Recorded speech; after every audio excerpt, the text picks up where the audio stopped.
Good afternoon and welcome to Chicago, Illinois, the Thunderdome, home of the Chicago Wildcats. For Week 11 Simulation Football League action, heading into the playoffs, this game has a lot of implications, and if you're watching this game, stay tuned. It's going to be an interesting game. The winner of this game could set the stage for the playoffs. In the broadcast booth, I am Stephen Hacker alongside Stephen Molinex. Down in the stats truck is Rochelle Colston and Tom Rahman. Producer is Cameron Irvine tonight. And I'm going to kick it over to Stephen Molinex for today's key points. Stephen? Well, Hack, not only are we in the midst of a playoff hunt, but we are going to see SFL history made today. E.T. King, the quarterback for the Wildcats, is only 61 passing yards away from 25,000. Currently 6th all-time in the SFL. We're going to see history, and it's going to happen soon, Hack. And we're just going to wait and see until that mark is met. 61 yards, you would believe that it's going to happen. And it should happen pretty early on in this game. And I think that these two teams aren't thinking about records at this point. If they're thinking about any record, it's going to be their standing in the league. The Wildcats at 5-5, right on the edge of playoff relevance, and 3-7 Seattle, scratching and crawling to try to keep their postseason hopes alive. Yeah, and that's right, Stephen. No 7-loss team has been eliminated from playoff contention yet. So we just got to wait and see how this one shakes out. Ball's on the tee, kick is away. Chicago's set to return. Chicago in the black tops, silver pants. Seattle's got the navy helmets with the white jerseys and the navy bottoms. Returns brought out to the 24-yard line. Davius Reed on the return. Chicago's going to send out quarterback E.T. King, aforementioned by Stephen. We're going to track his passing yards all throughout this game. Chicago comes out in the shotgun, 3 wide receivers to the top of your screen. King waits for the snap, a quick drop, throws a slant, caught over the middle for 8 yards.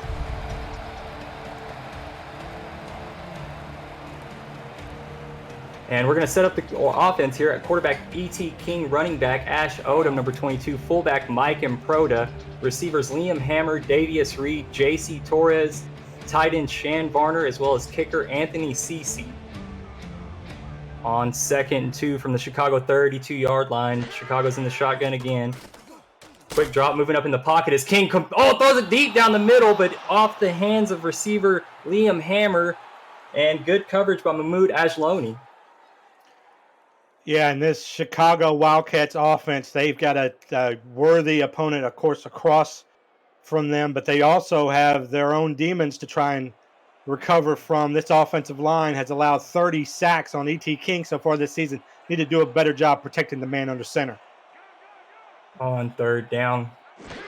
Twins to the top of your screen. King with a quick drop, pump fakes, throws another deep shot down the middle, and this time Ajloni is there to intercept the ball. Tackled immediately. He's not able to get a return, but on the first possession of the game, Chicago turns it over. Well, as you mentioned, Hack, that's the 2nd time in a row that E.T. King looking down the middle of the field, despite having a running back wide open in the flat, opting to try and hit a home run here, playing a little bit of hero ball early in this game, but E.T. King gets burned by Ajlani, his 5th interception of the season. Yes, and those big plays, coming out aggressive like that, sometimes it pays off. You can catch the defense sleeping, but it's also a high risk, high reward. And now here you've given Seattle fairly decent field position. They're going to start with quarterback Jock Lewandula under center, a handoff to Sandlin, Zach Sandlin to the right side, and he's going to get a yard before he's brought down.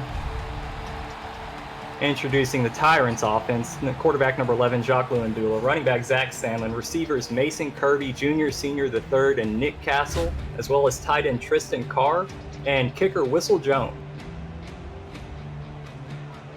2nd and 9 from the Seattle 45-yard line. Lewandula is alone in the shotgun. Thrown over the middle, caught, completed to Tristan Carr, and he's going to get about 5 yards. Tackle is made by the cornerback, Ron Hoff, the safety Ron Hoff, as we're introduced to Wildcats defense led by Jesse Vick, also the general manager. Defensive tackles Gerald Giudice and Raymond Jones III. Linebackers Clint Hendershot and Buddy Blaze. Cornerback Mickey McGuire. Safeties Maurice Spurgeon, Ron Hoff, and Ryan Yosef. 3rd and 4 from midfield. Lewandula pump fakes. Throws over the middle, caught, completed, down to the Chicago 36-yard line. Tristan Carr with another reception. Tristan Carr has been a top tight end in this league for 5 seasons, 3 of which here with Seattle. 6'7", 260, a big target down the middle for Lewandula. Definitely helps move the ball down the field. And it definitely helps when you have short field to work with off the turnover. Lewandula takes the snap. Oh, no, but he's going to be sacked. Good pressure by the front 7. Eagle Mondavi, the Week 8 signing rookie, has his first sack of the ball game. Yeah, and just a case of Lewandula holding on to the ball just a little bit too long, waiting for his receivers to get open. Needs to have that clock in his head go off and that alarm go off just a bit quicker. Has been struggling with interceptions this thing and already has 20. Shotgun spread. Lewandula throws a quick over the middle to Nick Castle, and he's got the reception down to the Chicago 33-yard line. And Ron Hoff, the safety, with another tackle. Yeah, and this is a lethal passing game once they get going. You know, it's been a bit slow going for the receiver corps here in Seattle, as really the offense has been focused more on the running back, Zach Sandlin, who we've only seen 1 run from on this series so far. Not a bad guy to choose to get the load. You know, former MVP Zach Sandlin. Nice throw this time out to the left side by Lewandula, caught by Mason Kirby, and he gets the first down, moves the chains. Well, I could talk about Mason Kirby all day. They call him the GOAT on the team, and they did that before he was putting up big numbers and making big plays in the postseason. This is a guy that is a former quarterback who had the athleticism to transition now to being one of the top wide receivers in this league, and shows you his versatility there on a short out, able to use his legs to get the first down. 5 seasons, and all 5 are with Seattle. On 1st and 10, a handoff to Sandlin as he sheds a defender. Picks up 3 before he's brought down. Buddy Blaze was there on the tackle. Hack, I really like what I'm seeing from the Tyrants early. You would think that Chicago would see a heavy load from Sandlin, but Seattle's been more trying to get their passing game going early, seeing if they maybe can open up some of those lanes for Sandlin. And Sandlin alone in the backfield on a little stretch play out to the right side. Is going to get the first down out to the Chicago 12-yard line. And continuing just to move the chains, Steven. I mean, you know, short field starting out, but that's, 4 first downs here, and they just continue to make work of this Wildcats defense. Well, you're right, and they're doing it with a balanced offense early here. And Sandlin there to the outside, a guy that's 6'2", 240. You think of him more as a power back, but he's really got rare top-end speed for a runner his size. Lewandula under center. Sandlin dots the I. Twins to the top of your screen. Quick drop, checks out to Sandlin. Got a lead blocker. And Sandlin's going to, nice second effort. Gets him down to the 1-yard line. Drags 2 defenders. And sets up another first down. Yeah, Sandlin not really known for being a receiver out of the backfield. 32 receptions coming into this game, but they're helped a little bit by the defense's approach of actually pushing him over the line there as they went and tried to tackle him. We'll see if the Tyrants can get 6 points here. Chicago keyed in on the running back there, and he was stopped for no gain. Ryan Yosef, the safety, was there on the tackle. Well, it's one thing to know the game plan. It's a whole other thing to stop it. This kind of short yardage and goal line situations, you know the ball is going to go to Sandlin majority of the time, but here they're in shotgun. Split running back. 3 wide receivers. Lewandula with the quick drop. Pressure's in his face. Steps up and gets sacked. Not what you wanted there. Chicago, Raymond Jones III gets his first sack of the ball game. Good pressure. Lewandula just rolled right into it. Yeah, and that's Raymond Jones III's 7th sack on the season, ties the team lead in that category. But Lewandula just made the wrong decision in the pocket, went right, should have ran left, would have had more time, ran right into Jones III. So from the 9-yard line, 3rd and goal. Luandula drops back. He was alone in the shotgun. Throws deep over the middle. Oh, no, this one's intercepted. Great play by the linebacker, Buddy Blaze, to jump up and get that one. Steals it away. The Week 8 signing from couch to field slows this Tyrants offense down and gives Chicago a chance. Well, Buddy Blaze only been in this league, as you mentioned, since Week 8. He has been on a 3-game tear, Hack. 3 games, 33 tackles. That's averaging 11 tackles per game and comes away with that nice interception, something we don't often see from outside linebackers. So Chicago gets the ball at their own 20-yard line after the interception. Split backfield. King with the quick drop back, throws out to the right side, caught, and gets a 5-yard gain is Davius Reed.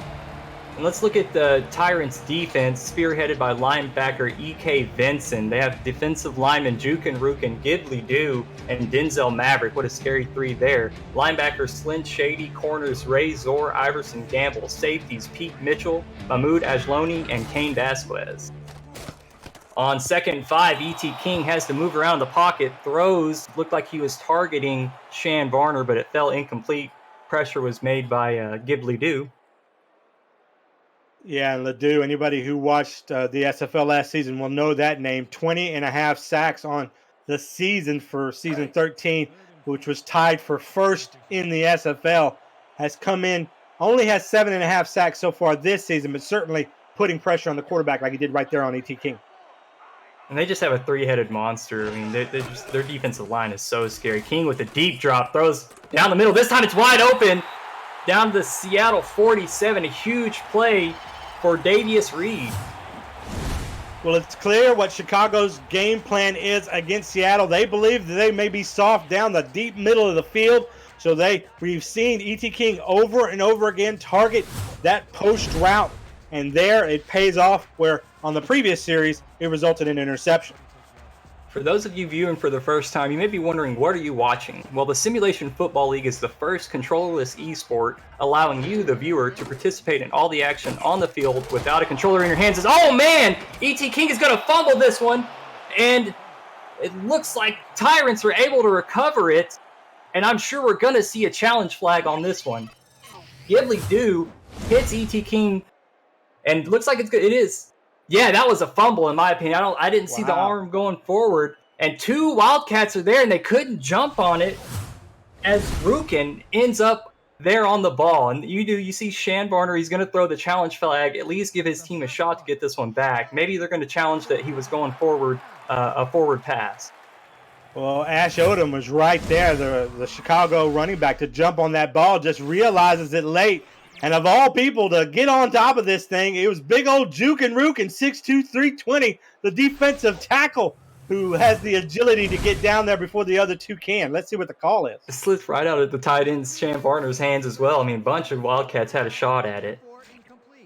Okay, so R62, after looking at it, I guess they did see that the arm motion was going forward, so it's ruled an incomplete pass. Yeah, but Hack, I think it was close. That was a real bang play. Could have gone either way. The ball certainly did go forward, but like you said, I think he might have lost it before. Yeah, I thought it got jarred loose, but again, they had maybe another replay that I didn't see. But regardless, 2nd and 10 for Chicago from the Seattle 47-yard line. King with all day to throw. Tight window downfield. J.C. Torres, the intended receiver. Yeah, and E.T. King. Finish my thought, Stephen. I'm sorry. Just to finish my thought about the Simulation Football League. We are the first controllerless esport, allowing you, the viewer, to participate in all action on the field without a controller in your hands. Make sure to visit simulation.football for details on how to get started with the team and in the league. 3rd and 10 in the shotgun. King throws an out route to his right, caught, and out of bounds. And that was the receiver, Liam Hammer. Yeah, and they're calling that catch good, but just short of the first down marker. It's going to make this 4th and 4, and we're going to see our first punt of this game. Yeah, the drive stalled, and Darren Franklin's going to come out onto the field. Standing on his own We'll call that the 43. 3:50 to go in the first quarter. Right down the middle of the field, maybe slightly to the right. Gunner was there but missed the ball, and it bounces into the end zone for a touchback. And the score is tied 0-0. Each team has had a possession. We'll see what Seattle can do with the ball after this quick break. Where the Simulation Football League on For the Fans and 11 Sports. We'll be right back.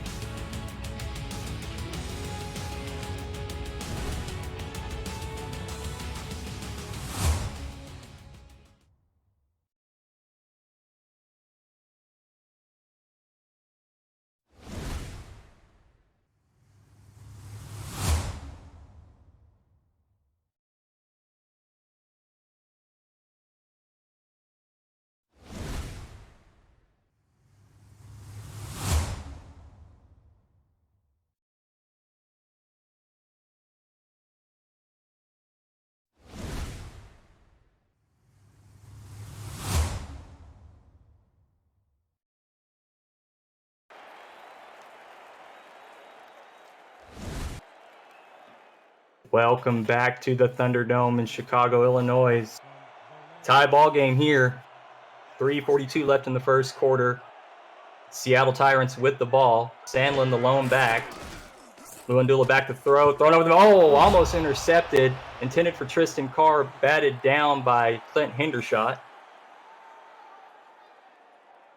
And Hendershot, one of the top linebackers in this league, actually coming off a really impressive game in their previous loss against Denver. He had 15 total tackles, 4 tackles for loss.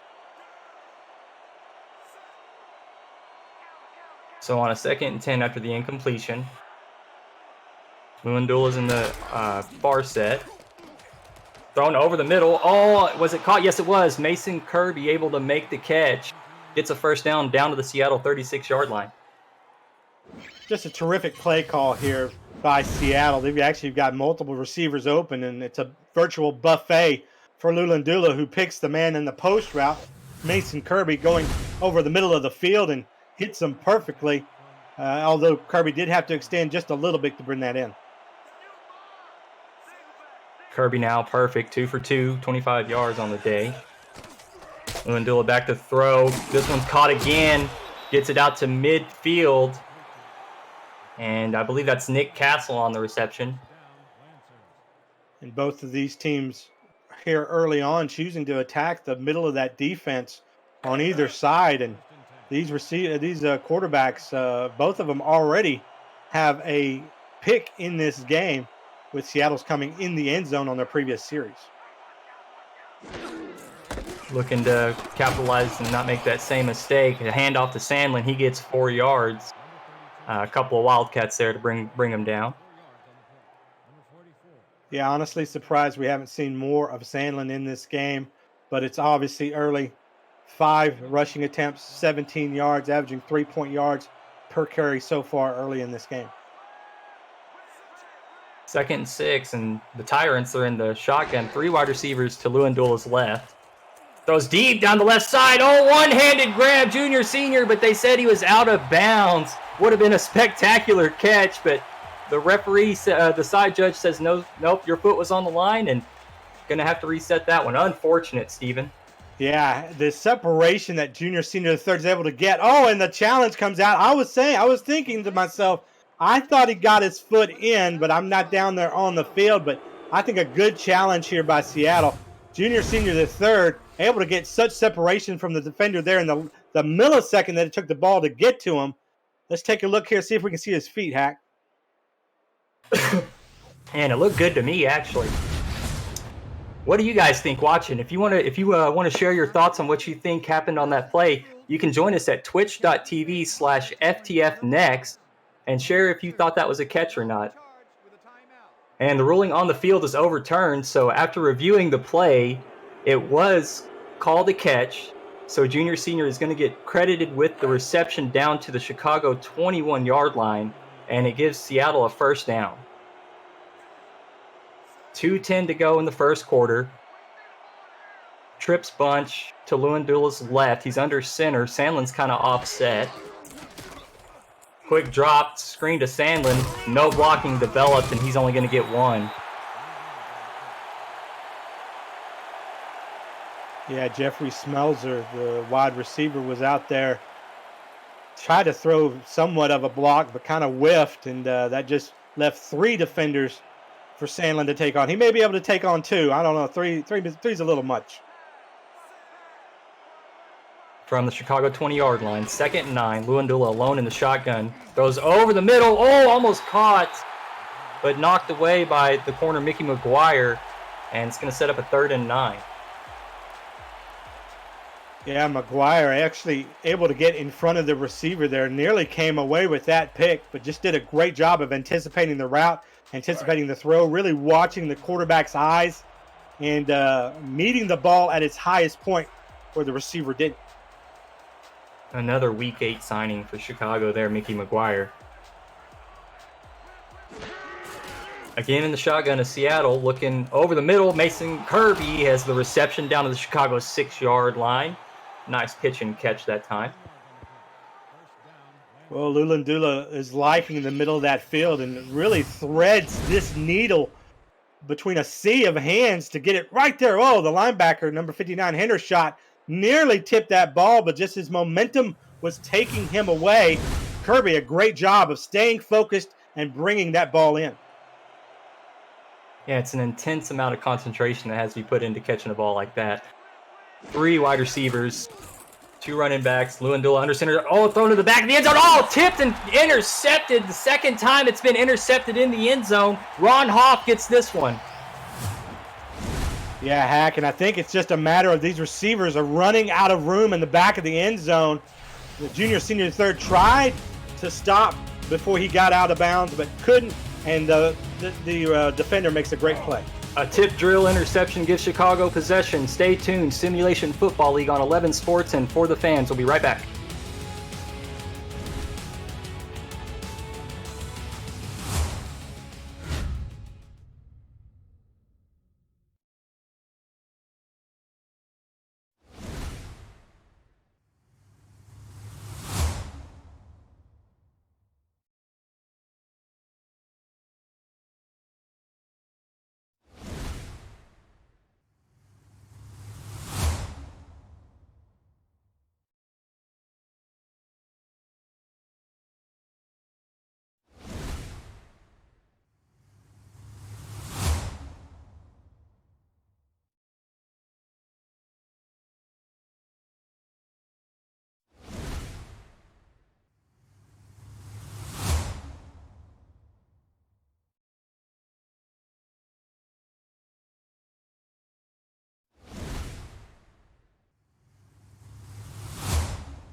Welcome back to the Thunderdome in Chicago. The Wildcats have possession at their own 20-yard line after the interception in the end zone.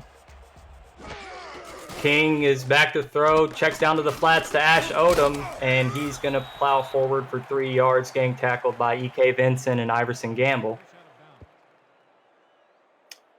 Yeah, QB's, yeah.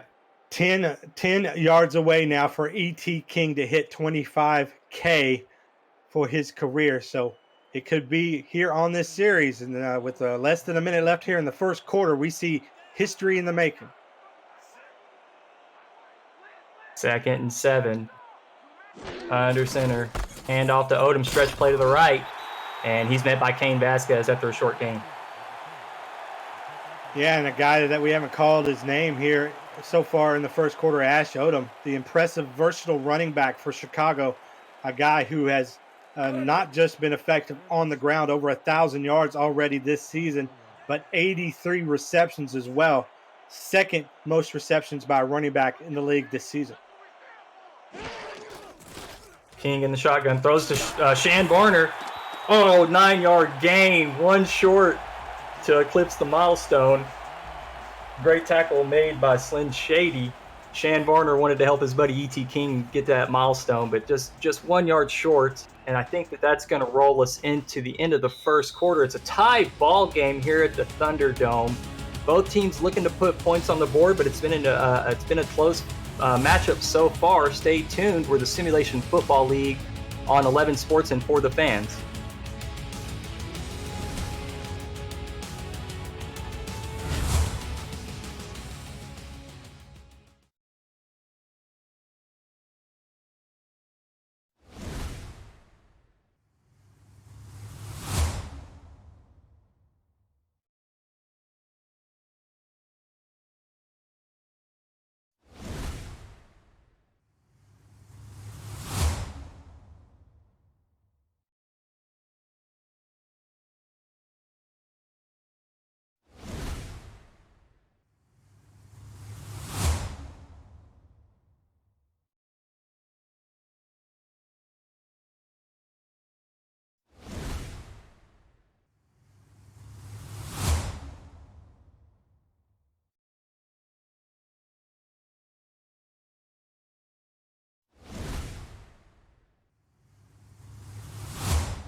And the second quarter is set to begin here in the Thunderdome. Chicago has possession of the football. Tie ball game after a tight first quarter. E.T. King comes out 1 yard away from eclipsing 25,000 passing yards for his career, as he takes a deep shot down the left side, and this one's caught by J.C. Torres, and I don't think anybody's going to catch him. Well past 25,000 passing yards for E.T. King. J.C. Torres gets the touchdown and the Wildcats lead. Wow, Hack, what a way to record your 25,000 plus passing yards in this league. E.T. King, 7 seasoned veteran, 6 right here in Chicago. And let me tell you what, Hack, this was an absolute dime right there on the corner route. We are in Chicago after all, and that was one tasty deep dish.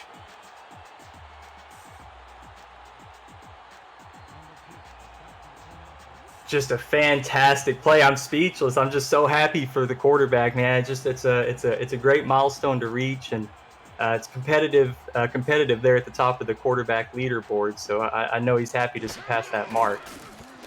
Anthony Cece, the kicker, on for the extra point. It's up and good. So 7-0. Chicago takes the lead here at home. Yeah, it was a 4-play, 80-yard drive after the 67-yard touchdown pass, Stephen. Sorry about that, Hack. Yeah, I just wanted to say congratulations to E.T. King. An absolute great milestone. But as a quarterback and in this game, with your record at 5-5, you know that every win is precious here right at the end of the season. They got to focus now on defeating Seattle.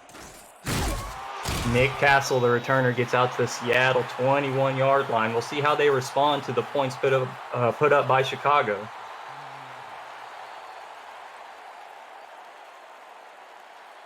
We'll see if Luandula can get things moving or if they're going to elect to try to get Sandlin some carries. 5 carries so far for Sandlin. Luandula 10 of 14 on the day, 2 interceptions. Under center, Sandlin the lone running back. 4 wide receiver spread. They do hand off to Sandlin up the middle. Met immediately for no gain. Hendershot was there. Judas Essie was there.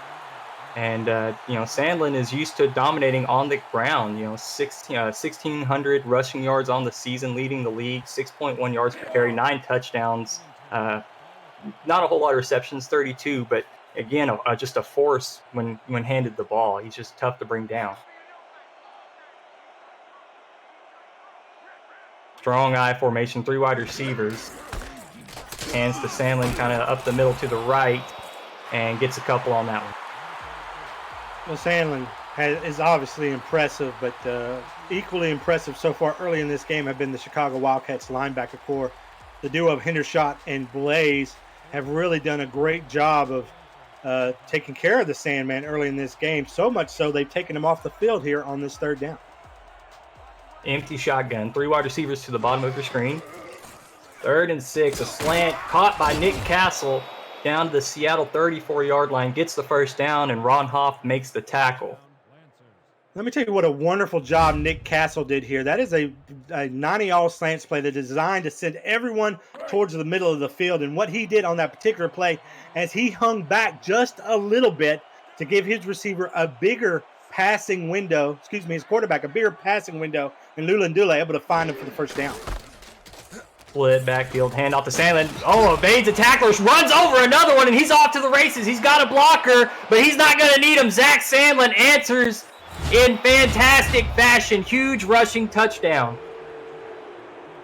Well, this guy is an absolute nightmare with the ability to punish on the 2nd and 3rd level, and he's got the speed to take it to the house, which he proves there. Look, Newton's first law of motion is an object in motion stays in motion, and old Newton must have had Sandlin in mind when he made that comment, because when this runaway train gets in motion, it's hard to slow down.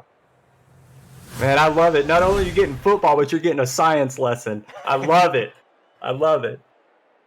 64-yard rushing touchdown for Zach Sandlin on that 4-play, 78-yard drive. Whistle Jones, the kicker, is on to attempt the extra point. 9 minutes to go here in the 2nd quarter. And it took the 2nd quarter to open up the scoring, but man, the 2 scores that we have been fantastic. Extra point is up and good. Tie ball game, folks. And it gets no better than this. You get a milestone breaking record, 25,000 passing yards by E.T. King on a touchdown pass to J.C. Torres, really taking the lead in this game. And then Seattle immediately responds with that big run from Sandlin for a touchdown. Tied ball game. A lot of action to start the 2nd quarter, and we're still at 9:08. And the kick is away. Davius Reed, the returner, fielded at about his 3-yard line, makes a move out to the left side, gets to the Chicago 28. So both teams, after putting up some points, kind of quelled the first quarter, the drought. So now, got some points put up. Now we'll see how Chicago can respond after Seattle answered to them. I'd like to see Ash Odom get involved here. They look good throwing the ball, but I'd like to see Odom get a couple of carries and kind of and keep the ball moving. I agree with you.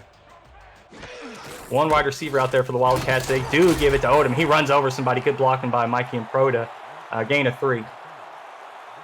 So early on, we've seen both of these quarterbacks, E.T. King and Lulandula there. They've had their misses and their makes. 1 interception for E.T. King, 1 touchdown, 7 of 12 passing. Lulandula with 2 picks in this game, 11 of 15 though. So completing 73% of his passes. Unfortunately, 2 of those passes went to the opposite team. And great work by the stats team, Tom Robin and Michelle Colson, as this pass is caught by Shan Varner down to the Seattle 45-yard line, just out-jumped the defender and snagged it out of the air. Well, Varner at 6'6", 215, using all of his frame here to leap up and catch this ball above E.K. Vincent, the outside linebacker. Vincent is no slouch in coverage, has come away with interceptions in the past, but there it was just Varner's athleticism that allowed him to leap over and take the ball right off of Vincent's helmet.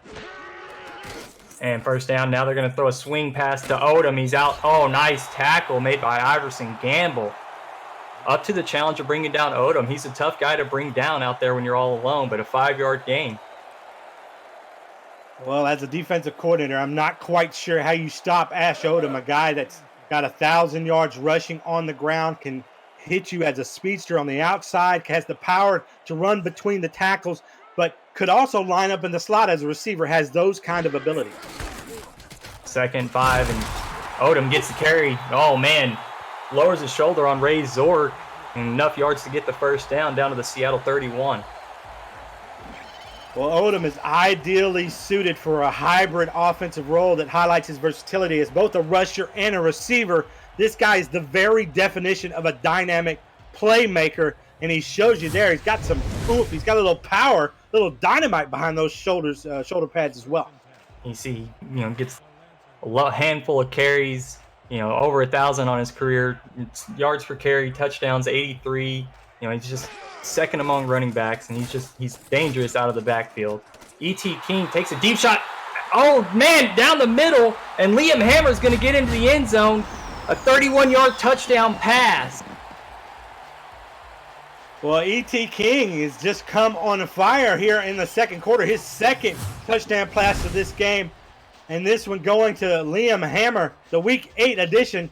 This guy has been on a run as well. This is his 4th game and his 3rd touchdown in his very young career here in Chicago. 2 receptions, 37 yards, and the touchdown on the day for Hammer. King's up to 186 yards. 2 touchdowns, 1 interception, 121 QBR. Anthony Cece on for the extra point. Good snap, good hold, good kick. 14-7 Chicago. And don't go anywhere, folks, for the Simulation Football League on 11 Sports and for the fans, and we will be right back.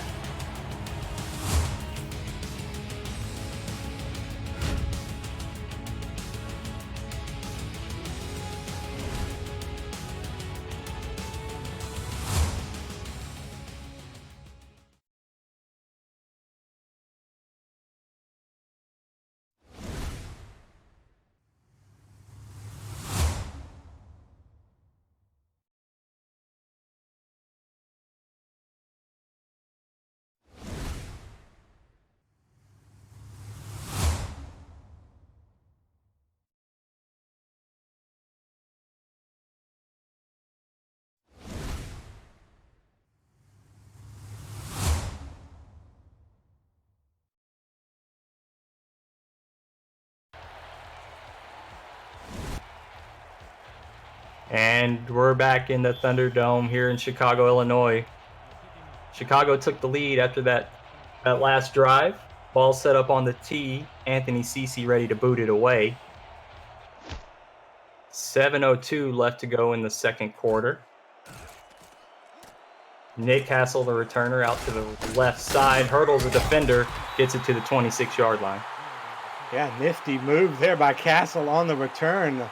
Little twirling dervish there move by Castle. And you know what? That's what Seattle's going to have. They're going to have these kind of individual plays to really take down what seems to be just a red-hot Chicago offense here in the second quarter. But let's not forget, Seattle did score on a big Sandlin run on the previous series. And Seattle's been able to move. Oh, wow. Pressure's there. Immediately blows the play up, and Sandlin, Luandula has to has to improvise it. He gets blown up, losing 2 yards on the play. That entire play was blown up by Mosley and a group of defensive linemen who just went in there and disrupted what we believe was supposed to be a run play. Sandlin just didn't even have time to get the ball there in the backfield so fast. So after the blown up play, 2nd and 12, Luandula drops back. Oh no, he's going to get sacked. Pressure brought up the middle, and it's going to be a sack for Raymond Jones III, his 2nd of the ball game. Yeah, and we've seen this happen here in the league. We'll see defensive lines get hot, and they will absolutely take over a series. And it clearly appears that's what's happening in this case. A 3rd and 18. Not many plays in the playbook handle this kind of conversion. 3rd and 18, not where you want to be this close to your goal line. Pump fake by Lundula, has to check down to Sandlin, lowers his shoulder, and he's only going to get a couple. Blaze was there, the linebacker, to make a tackle. Well, Lulundula just not seeing anything down the field. He's already got 2 interceptions in this game. Clearly a little gun shy at this point. Doesn't want to risk anything on this side of the field, this close to their end zone. Just throws to a little outlet pass there to Sandlin, hoping that he gets some extra yards for this punt.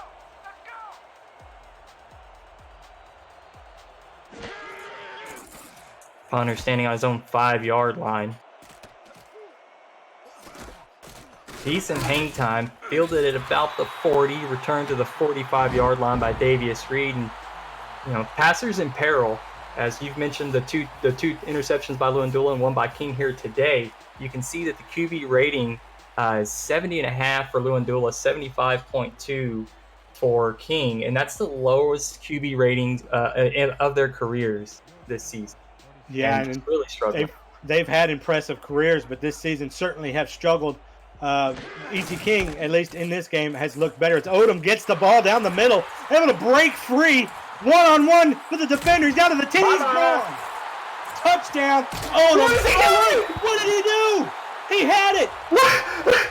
Ash Odom with just an absolute of a flub, tried to celebrate, turned around and taunted the defender, and winds up falling just short of the touchdown. What is going on? Oh, from king of the world to blooper tape here in the SFL. Odom celebrates early, realizes that the defender is on him and doesn't have the momentum to go back into the end zone. We're going to be talking about that one for a long time. So how about a top 10? How about a not top 10 for Ash Odom on that one? 1st and goal at the Seattle 2-yard line. E.T. King in the shotgun. Odom to the left. Twins to the left. Throwing a corner route to the left side. Liam Hammer has his 2nd touchdown, a 2-yard one, to give the Wildcats a 2-possession lead. Yeah, and E.T. King just saved Ashley Odom's bacon right there with that nice little touchdown pass. E.T. King has been absolutely on fire here in the 2nd quarter. His 3rd touchdown in this quarter alone, and just really on the mark with that play, throwing it to a spot, believing his receiver is going to get there. But boy, Ash Odom, you need to take your quarterback out to dinner because he saved you right there. Oh, man. I've never seen anything like that before. Anthony Cece on for the extra point. Snap was low, but the hold is corralled. Kick is away, extra point. So 21-7 for Chicago. A 2-play, 53-yard drive. Man, that was some fun stuff there. I tell you what, Steven, that's what makes the SFL so great is, you think you've seen it all, and then that happens. And it's so great because, it gives you entertainment value well beyond one game. It's just every game, you can always find something. And make sure to follow the SFL on social media, which be on Facebook, Twitter, Instagram, TikTok, and more, all at Simulation FL.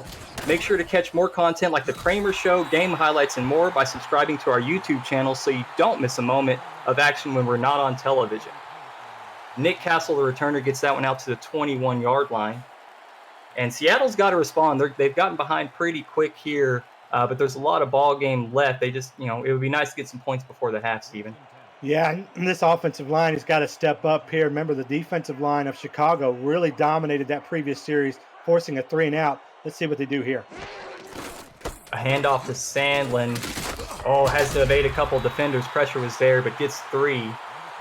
Buddy Blaze makes the tackle. Yeah, and Sandlin nearing the century mark already. This is a guy that they can absolutely bust the blitz if they use him, make those linebackers back off a little bit. And that might give Lulundula some more time. We saw this passing game really set up the run there in the 1st quarter. Feels like the total opposite here in the 2nd. 3 wide receiver strong eye. Hands off to Sandlin for good measure. Gets a couple more pounds out too.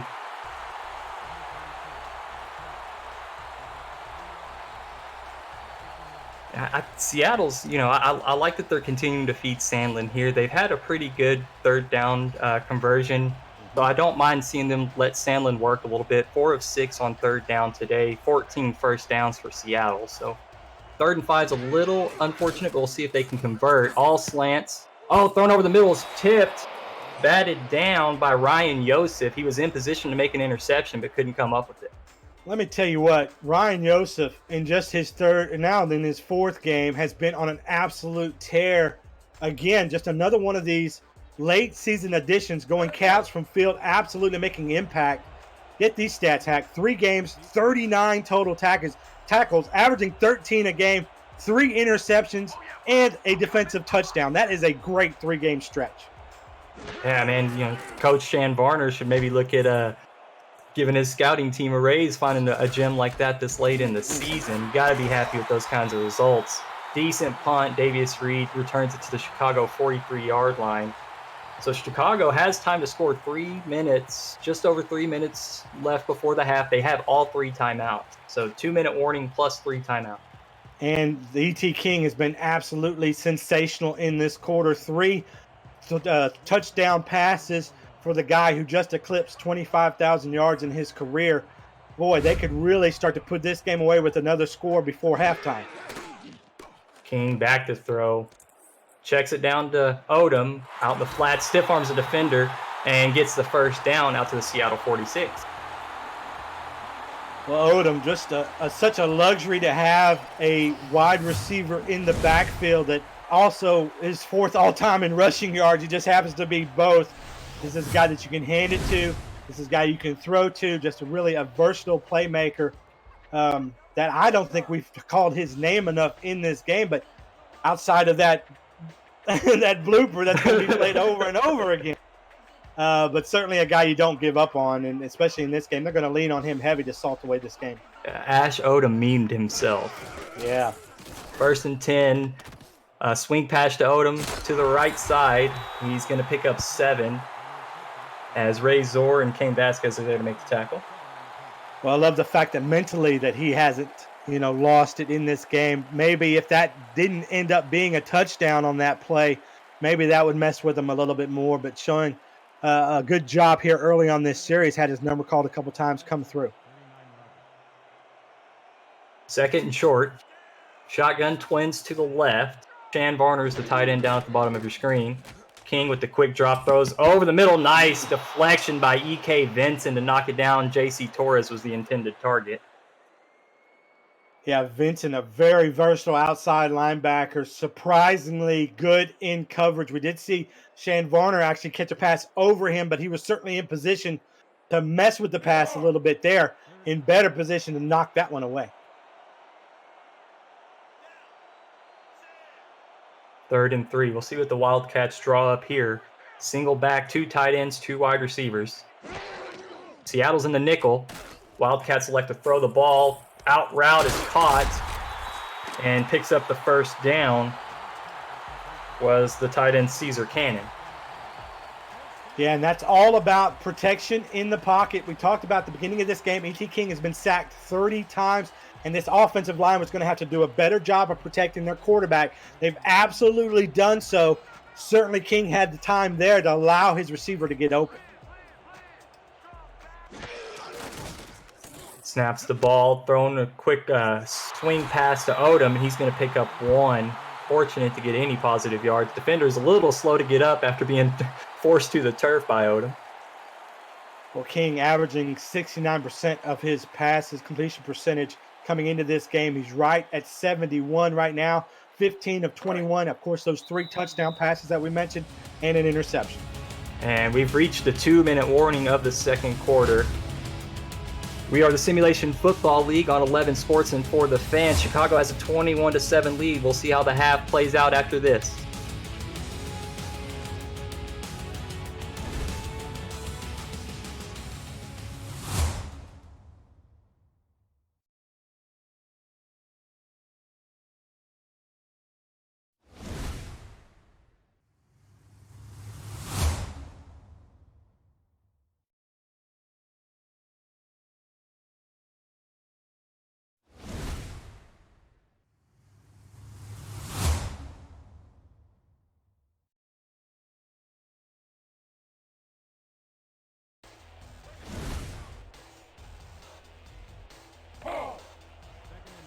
After the 2-minute warning, get a shot to look at the Wildcats offense.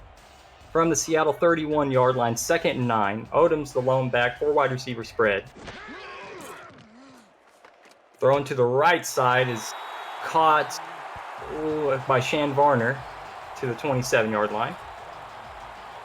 Yeah, Hack, a bit of an unusual formation there. That's ace quads, and they actually line up 2 tight ends on the outsides.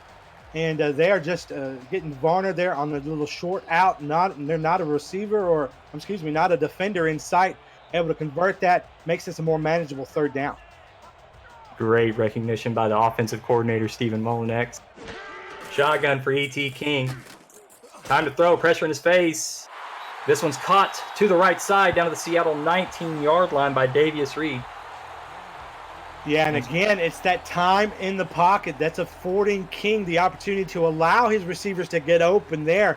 It looked as if Davius Reed had just run a curl out, did it past the 1st down marker. When he recognized that he was covered, he busted towards the out-of-bound markers. King spotted him and had the time to get him the ball.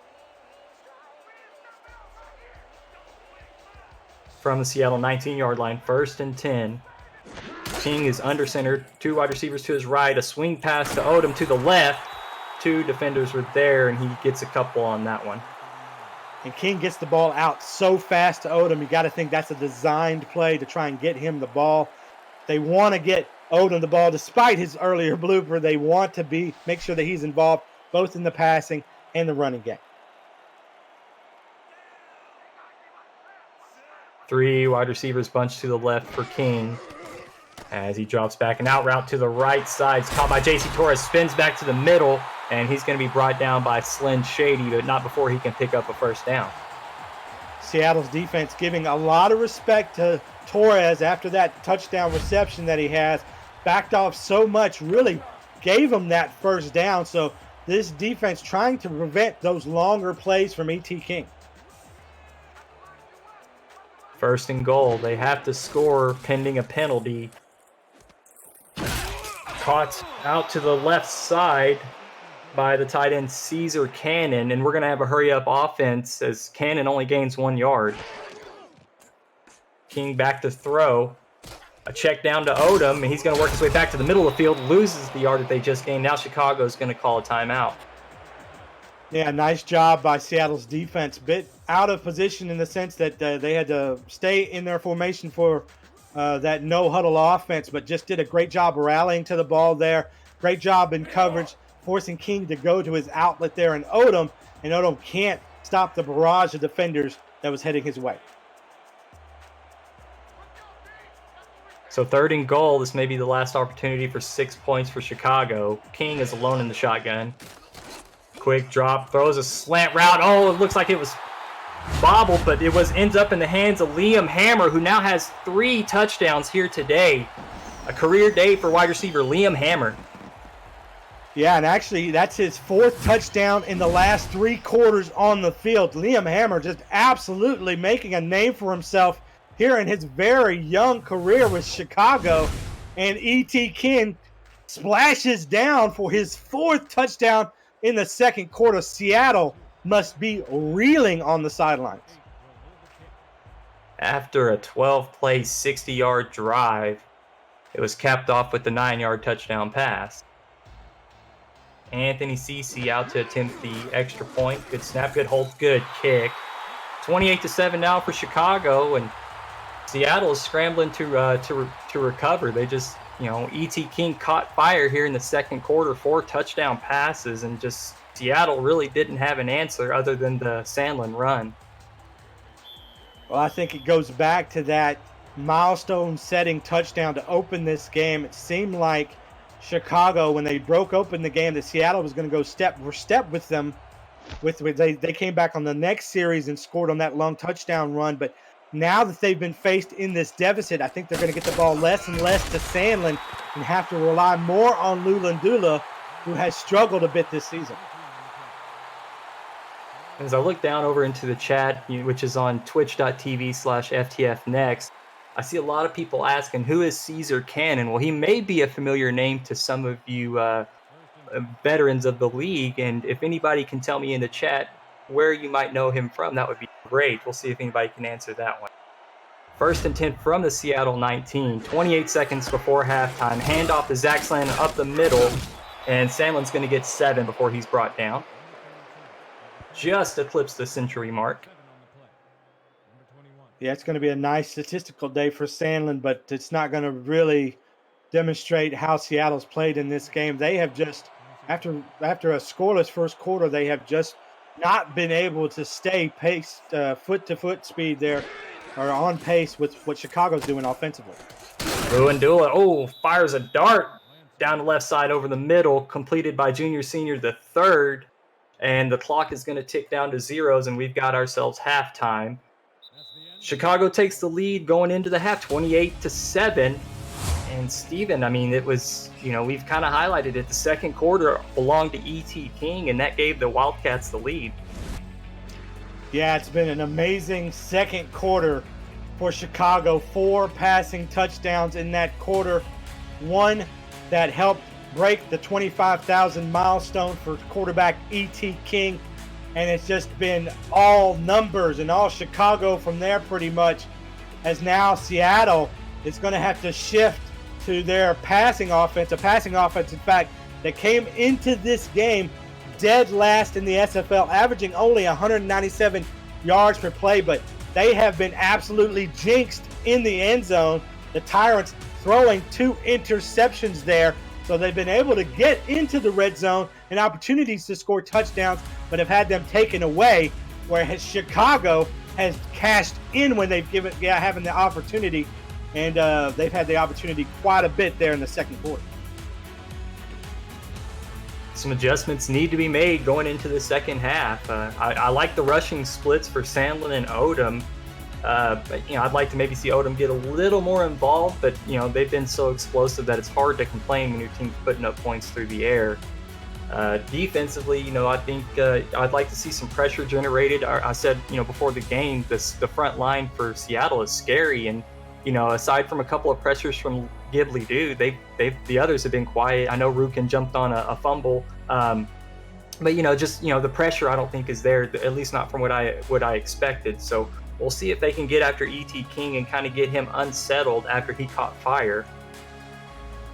Yeah, I think you're absolutely right. I think that this offensive line in Chicago has done a great job of holding off those playmakers that Seattle has there on the defensive line, and just giving E.T. King the time to get hot, as we see that blue seeing over and over again, as Ash Odom celebrating just a bit too early and then realizing he's about to get tackled but didn't have the momentum to get into the end zone. But E.T. King and his accuracy there, especially in the second half of the second quarter, has been absolutely outstanding. I can't remember the last time I saw 4 passing touchdowns in a second quarter, and that's just a rarity on a rare day for the King. Yeah, something special for you fans out there. And got to look at the halftime stats. Make sure you download the ScoreStream app and follow your favorite team for live scoring updates when you aren't able to catch a game live. You can follow just your team or the entire league. ScoreStream, the first esports league. The SFL is the first esports league on the ScoreStream app. So make sure you check that out and keep live track of all the games that are happening throughout the weekend. Mega Sunday going on here. We're the second game, but we've got a large slate coming up and plenty more action the rest of the night. So stay with us, folks. It's going to be a good night. Again, we're in week 11 leading into the playoffs, so all these games matter. Seattle's 3-7, Chicago's 5-5. Mathematically at 3-7, the Tyrants are not eliminated from playoff contention, but a win here tonight would do a lot for them. It could skyrocket them to 8th in the standings. So just depends on how a couple of things play out, but Seattle definitely needs a win here tonight. From the Seattle 25-yard line, Jock Lewandula under center, split backfield. Deep drop, steps up in the pocket, evades the sack. Nice move by Lewandula, but holds on the ball way too long, and the pressure is finally going to get there. Raymond Jones III now has 3 sacks. Well, Lewandula surely feeling the pressure of this score, being down 21, trying to make something happen. Has a lot of time in the pocket, does a great job of evading that first rusher, and had the time practically to find someone, but nobody was open. Just a great job by Chicago's secondary of absolutely blanketing every receiver out there in the backfield, and Lulendula just holding on to the ball way too long. So after the sack, now at the 18-yard line, Lulendula is set to throw. It's a slant route caught down to the Seattle 32-yard line, and a nice reception by the tight end. And that's Bodie Blue there, the tight end. But Lulendula has done a good job in this game getting all his receivers and his tight end involved. They've actually moved the ball down the field to get to the end zone. Of course, those 2 end zone picks have really hurt this team. Could be a much closer game. 3rd and 4, though. Do you go to Sandlin? Do you pass? It looks like they're going to pass. They're going to pass. They're going to throw it out to the flats to the fullback, who's got just enough, gets to the Seattle 37-yard line and gets the first down. Fullback is James DeSandlandis, number 31. And looks like he has a high calorie intake. Definitely a lot of muscle on him, a lot of body weight going for him, but leads the way for Sandlin. 1st and 10 from the Seattle 37, 9.5 remaining in this 3rd quarter. Sandlin gets the carry to the right side and only picks up about 2. Good job by the safety to get there to make the tackle. That was the corner, Mickey McGuire, making the tackle. And good to see that Seattle's not giving up on Sandlin too early to do that. Remember, Zach Sandlin, the running back, does have the lone touchdown in this game for Seattle, so certainly have to give him involved, but a lot of the pressure now is going to be on Lulendula and his arm. Back to throw. Out route to the left side is caught, fumbled, but out of bounds, and fumbled out at the first down markers. So junior, senior, the third fumbled it, but was able to get the first down, and the Tyrants retained possession. Yeah, and it looks like Chicago's not going to challenge that there. Not sure if he had the ball long enough to be considered a complete pass, but they're going to let that one go, and this will be a first down for Seattle. And no challenge flag. No urgency to snap it. They seem pretty confident that it was a catch. Handoff to Sandlin left side, runs up the middle, and nice gain by Sandlin, gets it down to the Chicago 39-yard line. Well, we know Sandlin to be a power bruiser back, but we don't talk about his speed enough. And just look at the speed that he gets here between the tackles. Perfect blocking there by the fullback, able to really break him down the middle of that, down the middle of the field, right in the middle of the defensive line. But the blocking was absolutely spectacular. But the speed from the line of scrimmage was terrific. Sandlin gets a swing pass to the right side. Picks up 6 yards. Good tackle made by Mickey McGuire. Got a little bit of help from Ron Hoff as well. Well, Seattle certainly hasn't abandoned their game plan down 21, and this is a really positive sign for the Tyrants coming out after their halftime adjustments and having a really nice series here. In plus territory.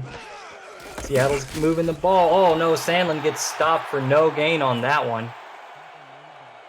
And good pressure by Raymond Jones III. Yeah, Jones III, 2 sacks already in this game, has really shined off that defensive line, able to take control of a series at times, but just doing a great job of flashing into the backfield. Sandlin with another carry. Wow. Only picks up a couple. Pretty conservative play call there, Steven, wouldn't you say? Yeah, but, this is Sandlin that we're talking about, the league's leading rusher. So if you're going to give the ball to a running back to try and make a conversion on the ground on a 3rd and 3, Sandlin's probably your guy. Whistle Jones is going to be out to attempt a 48-yarder. 7 minutes remaining in the 3rd quarter. And good snap, good hold, good kick from 48 yards. Whistle Jones closes this margin. And the teams are going to go huddle up and we'll reset. We're the Simulation Football League on 11 Sports. And for the fans, we'll be back for kickoff after this.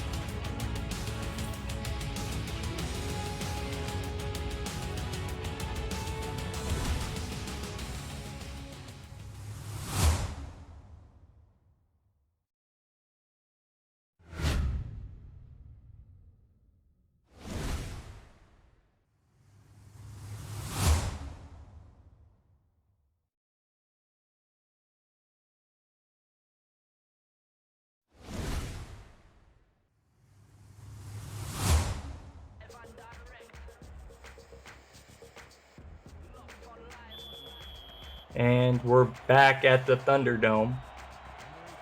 Seattle was able to get 3 points on their last drive. It was a 10-play, 43-yard drive after the 48-yard field goal by Whistle Jones. Kick is fielded from the 4-yard line. Davius Reed returns it down the left side out to the 30, 40-yard line. Nice return, sets up good field position for the Wildcats.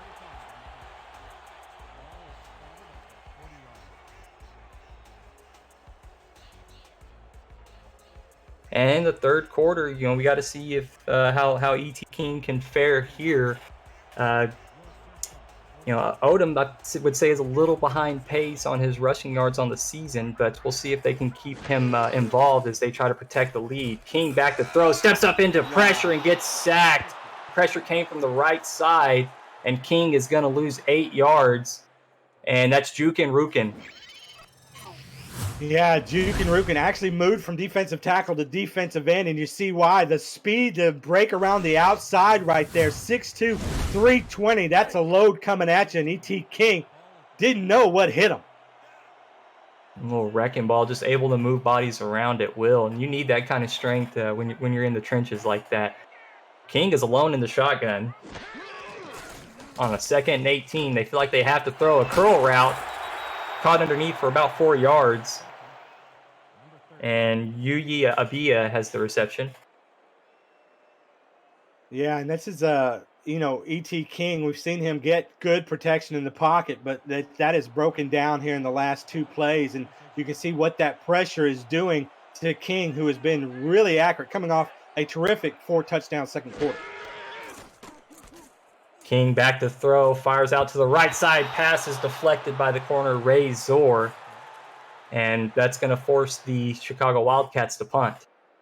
Well, this is lining up perfect for Seattle, Hag. They're able to come out on the first series, get a point through a field goal, and then their defense comes out. We finally see some life out of this defensive line, and on 3rd down, they're able to knock the ball down, go 3 and out, force Chicago to go 3 and out, and now their offense will get the ball back, which should have good field position.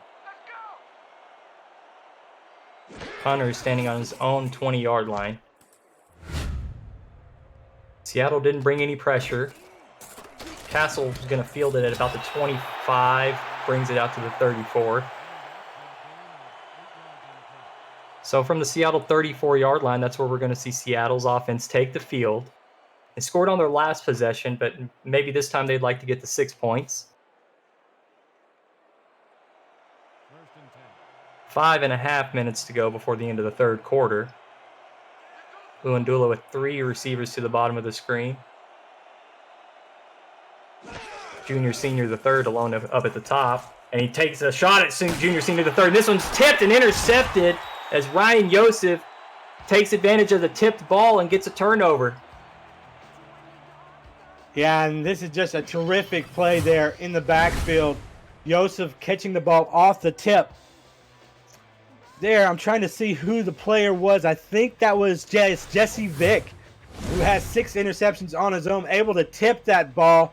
And Yosef now racks up another interception in his young career. That one just off the play. Really needs to thank his teammate for that one.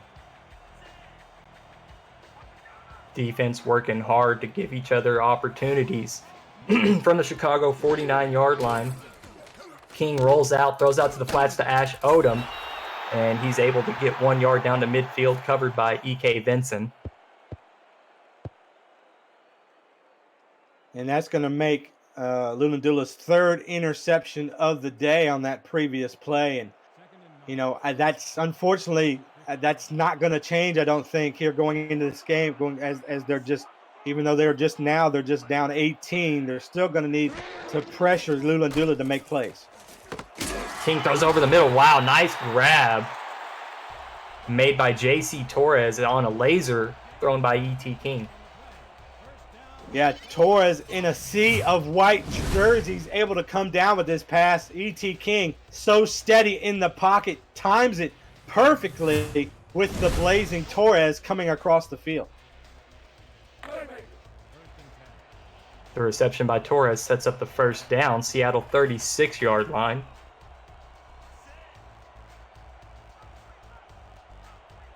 Not quite kicker Anthony Cece's range yet, but King throws this one out to the right side to J.C. Torres, and he picks up 7. Now you're well within field goal range. Yeah, undoubtedly. And, Anthony Cece, the rookie, actually the 48th overall pick in the third round, what a steal that he's been. He's 100% on his field goal attempts, 25 of 25. That is the most field goals attempted and made, or second most in the league. King back to throw under pressure, throws it high. Ooh. That was almost a very bad play. I mean, that could have went wrong in so many ways, but Denzel Maverick with the pressure. Yeah, and could have been called maybe a fumble if that is a parallel pass or going backwards, but the stripes determined that it was going forward ever so slightly. But again, Denzel Maverick able to get in there, disrupt E.T. King's rhythm, and we've seen that be disastrous here for Chicago early. Back to throw, pressure in his face again. King evades it and tries to find his safety valve in Shan Varner and just throws it out of bounds. Just making E.T. Key uncomfortable. Clearly the number one goal for Seattle coming out of halftime, and they've done a stellar job of doing just that. And we've seen these kind of plays on third down not being able to convert. They will get an opportunity here for CC to put one in. It'll be about a 46-yarder for Anthony Cece. Just under 4 minutes to go in the third quarter.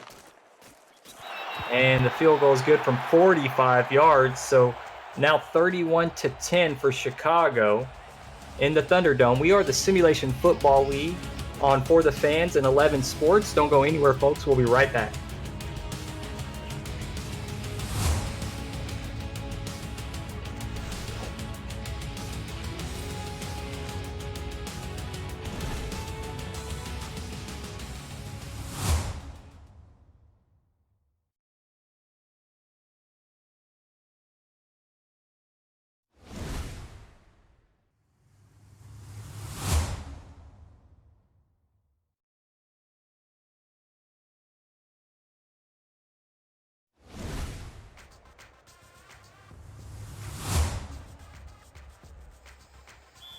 (31-10) is the score.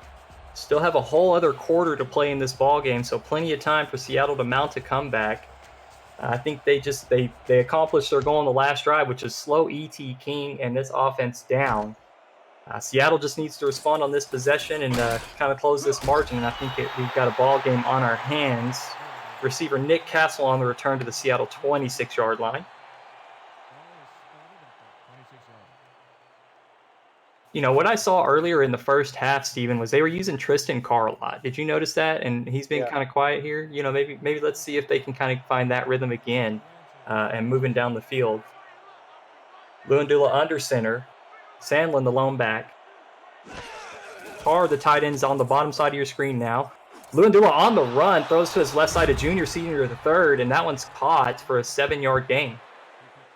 Well, certainly if there's one guy that you want to get involved in the passing game, if you're Seattle, is junior, senior, the third.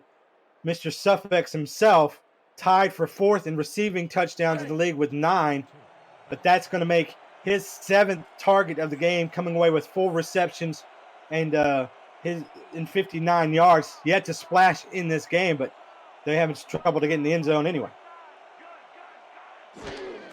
2nd and 3 in the shotgun. Luandula back to throw over the middle, caught. Mason Kirby gets out to the Seattle 43-yard line, almost a 10-yard gain, I would say.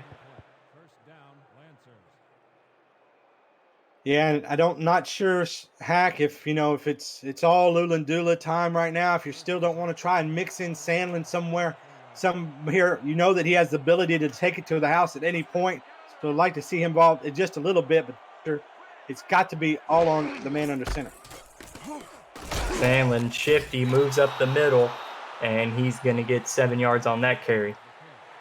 You got to believe Chicago's defense is going to allow those kind of runs. They're going to take time off the clock, allow the clock to continue to run.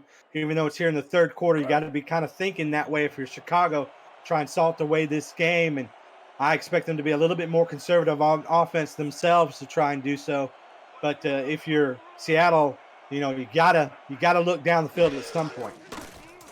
And Luandula back to throw. Maybe he's looking to take a shot. No. Corner post route falls incomplete to the tight end, and lucky it wasn't intercepted. Ron Hoff was there in coverage.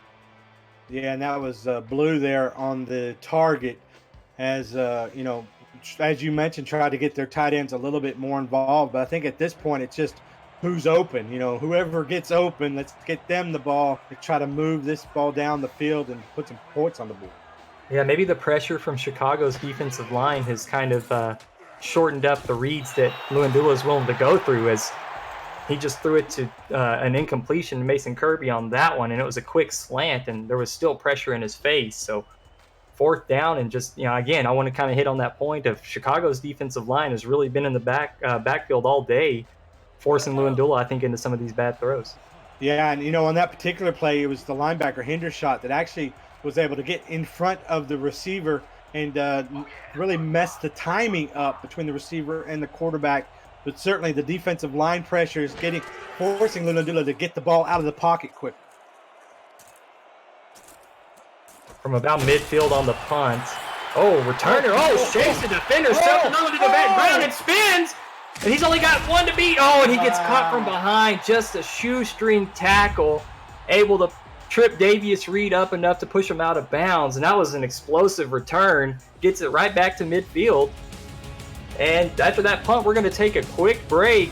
We're the Simulation Football League on For the Fans and 11 Sports. Stay tuned.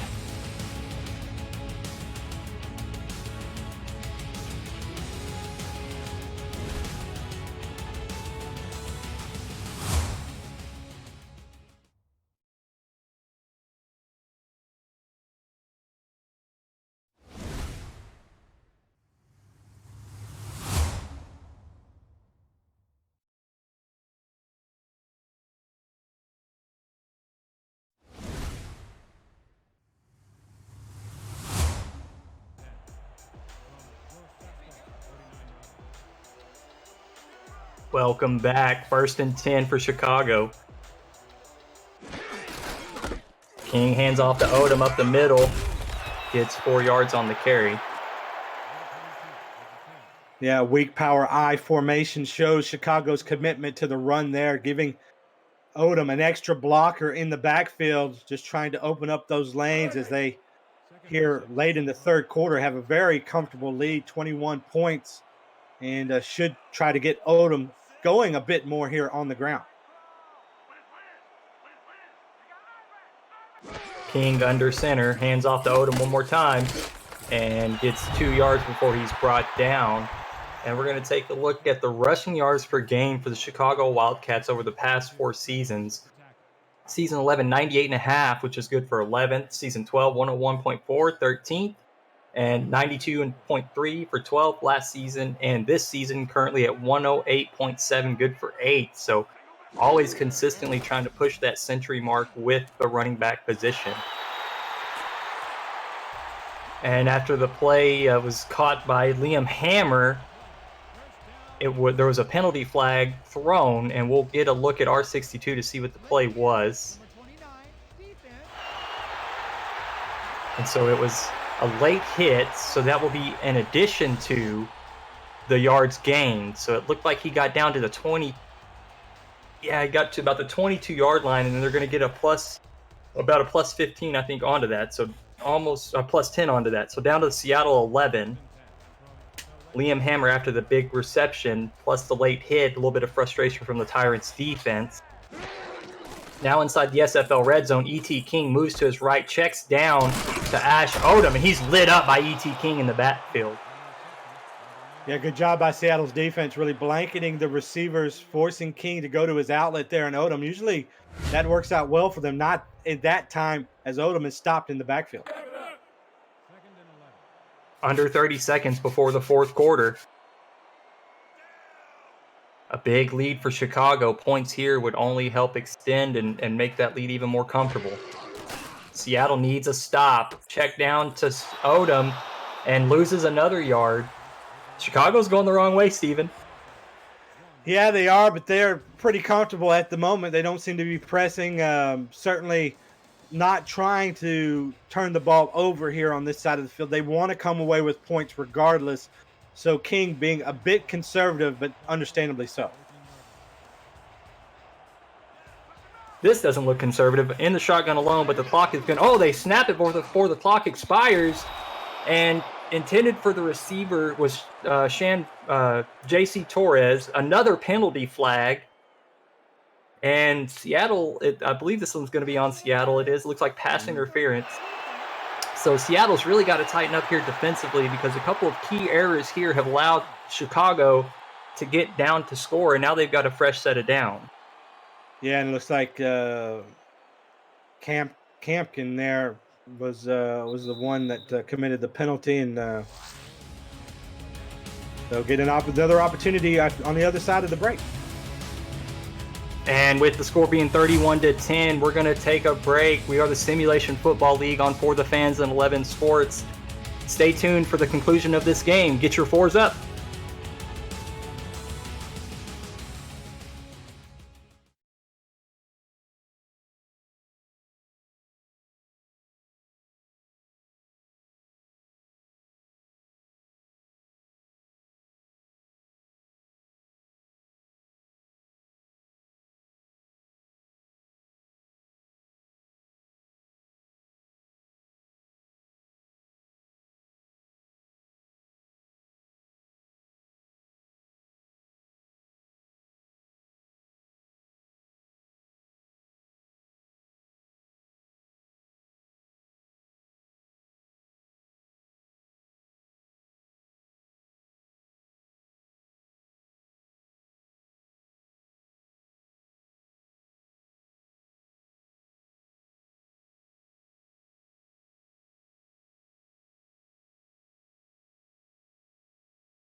Welcome back to the start of the fourth quarter here at the Thunderdome in Chicago, Illinois. The hometown Wildcats have the ball at the 6-yard line to start the fourth quarter. 21-point lead. King under center. Here's the run to Ash Odom. He gets the carry out to the left side, cuts it upfield, and a touchdown for the Wildcats. Well, Ash Odom's the ultimate leader. He's got that clear eyes, full heart, can't lose mentality. And this is an absolute old school player that puts it on the line every single snap. And here we're using his versatility here in Chicago as a runner.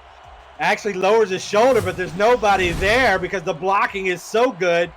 And he's able to just walk into the end zone untouched and really put this game away.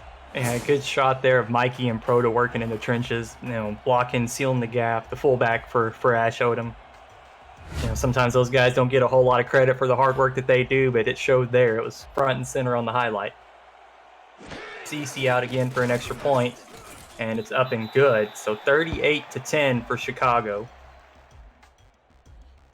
And to keep up with how your player and team are doing this season, visit simulationfl.net for standings, leaderboards, and sortable team stats. The rookie big board is there too, tracking the next superstars in the SFL. And if you're new to the SFL, get your spot in the SFL minor league, the SFLM, today to #claim your spot and begin your SFL career. Subscriptions are going fast, and the inaugural kickoff begins in April. First Pro subscribers get the first priority on choosing their position, so don't delay your career another second. We can't wait for you to hashtag make an impact. Nick Castle on the return out to the Seattle 32-yard line.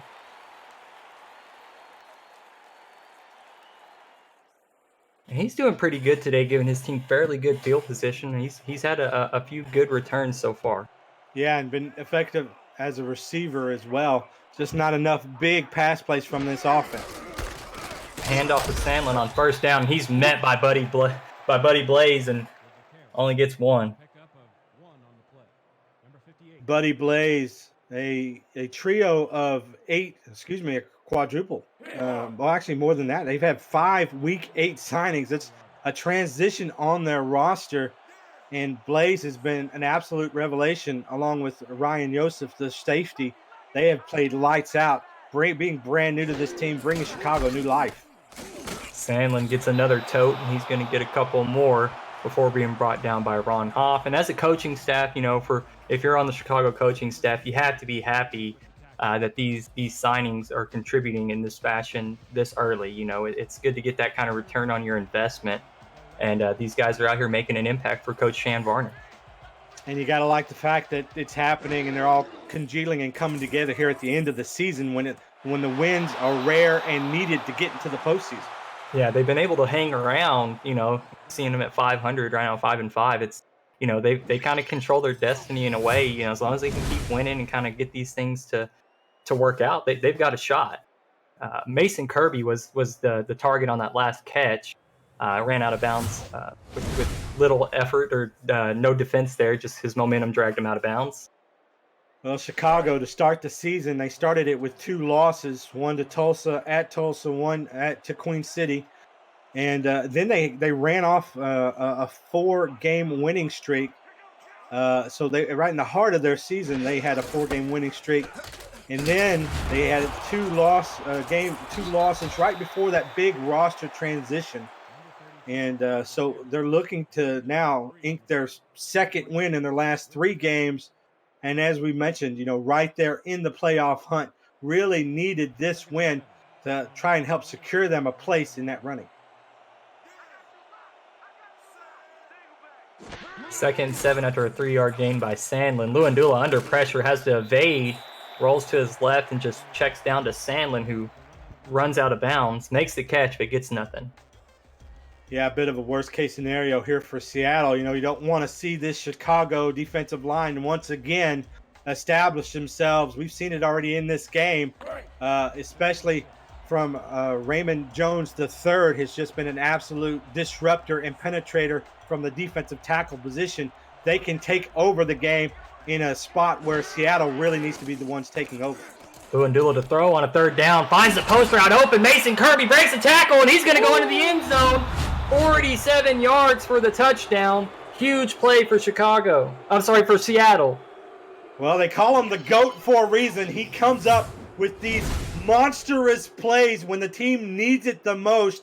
And here, just a post route, able to get in front of the defender, and then the Jets to run away from everyone. Just an excellent individual effort by Mason Kirby, and hopefully a good sign for things to come for Seattle. Definitely needed the points there. 47-yard touchdown pass, 6-play, 67-yard drive. Whistle Jones, the kicker, on for the extra point. High snap, but corrals it, gets it down. Kick is good, 17-38. Chicago still with the big lead. Still enough time that an onside kick is not in the cards here. You want to kick it away. You want to play field position. Try to let your defense either create a turnover or force a punt, and let your offense get back out on the field for Seattle. Yeah, too early for an onside. I like the thinking, though. Down 21 with only 8 minutes left. It is a very risky move here not to go for the onside, but you just can't give Chicago the ball that close to their end zone. Davius Reed returns it to the 25. And I would expect Chicago to maybe try to slow it down. Yeah. and get the ball into Ash Odom's hands. Maybe some short gains. Maybe even get Mikey and Proda a couple of carries. Doesn't appear like it when the single back formation, but keep the ball moving on the ground. Keep the clock ticking. I think that's what Chicago wants to accomplish here. A swing pass to Odom to the right side. Lowers his shoulder, runs over a defender. Oh, but Flynn Shady, he's not afraid to step up to the challenge of bringing down Ash Odom. Nice tackle by Shady. Well, I think they had that same mentality that you were talking about, Hack. They sought this game away, and they want to use Odom to do so. But here, just an effective swing pass is just as good, or maybe sometimes even better than a run. It still runs the clock. In this case, able to take advantage of Odom's versatility. As we take a look at the total tackle leaders this season, and Slim Shady for Seattle on there at 106. Hendershot for Chicago at 105. So two of the best tacklers in the game. King back to throw, an out route to the left side is caught by J.C. Torres. Spins back to the middle of the field, brought down by Vincent and Iverson Gamble. And what do you do if you're Seattle? You know that Chicago wants to run the ball, yet they come out and they throw it back-to-back times, and it keeps your defense off kilter, able to get two back-to-back first down connections.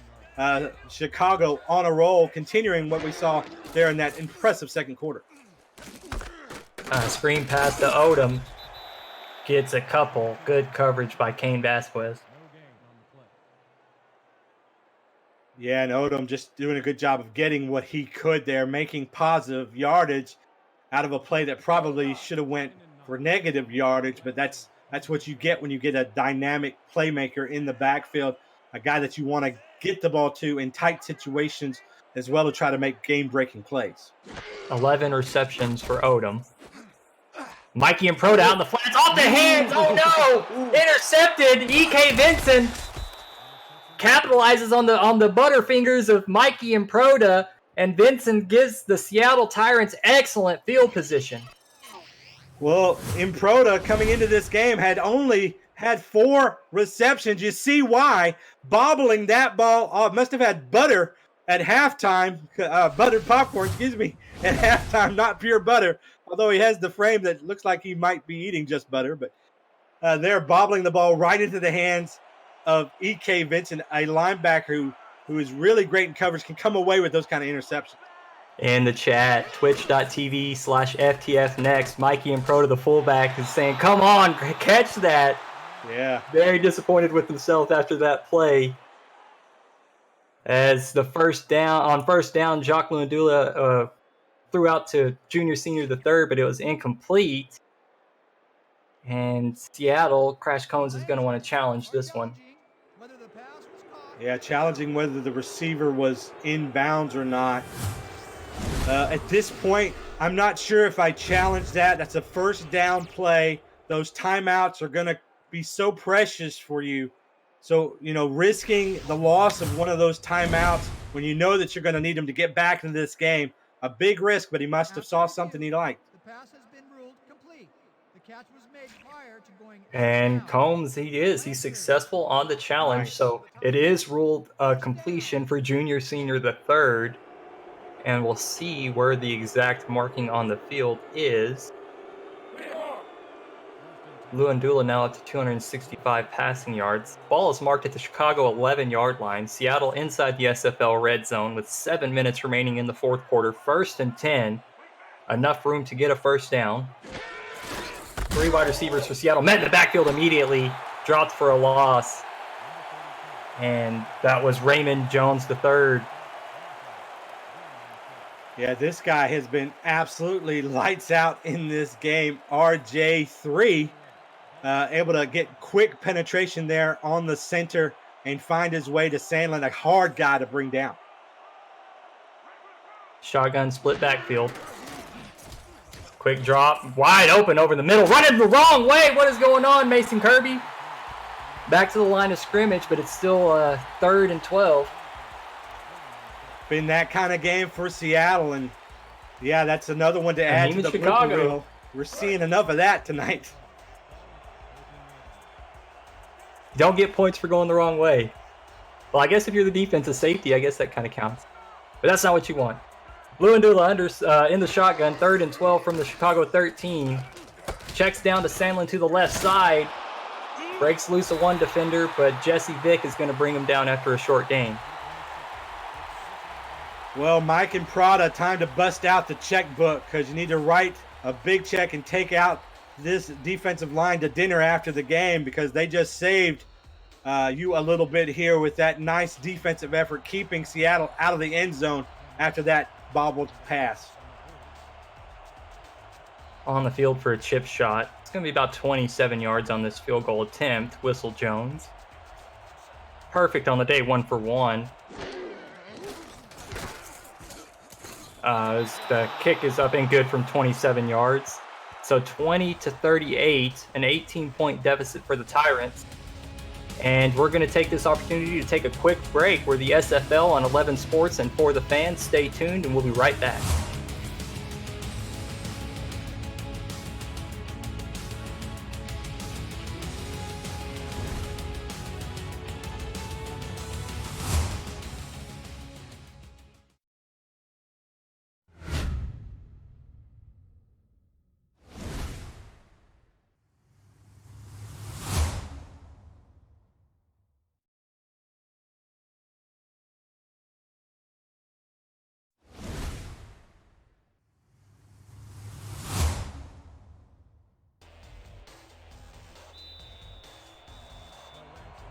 Back at the Thunderdome here in Chicago.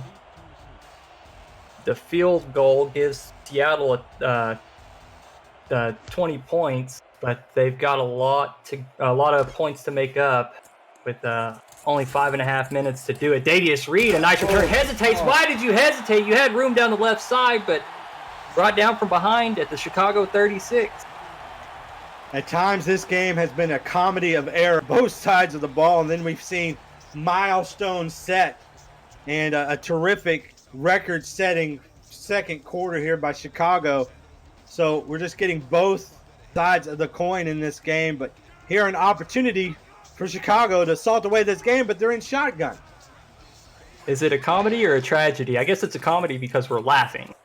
As King takes a shot down the left side, laying out was J.C. Torres, but it falls incomplete. Iverson Gamble was able to knock it down. J.C. Torres, was the intended target. Well, King lays this one out just a little bit too far, but Torres does a great job of leaping to try and save his quarterback from a blunder. Nearly brings that one in right off his fingertips. Gamble has played really well in coverage today. Split backfield for the Chicago Wildcats. 3 wide receivers. King is under center, a quick drop. Oh, and the pressure gets there. And King is going to lose 2 yards on the sack. And it was Jukin Rukin getting his second one of the day. Yeah, Rukin, the surprisingly agile refrigerator with arms, able to get around the right tackle there and make that sack with the constant motor that he has.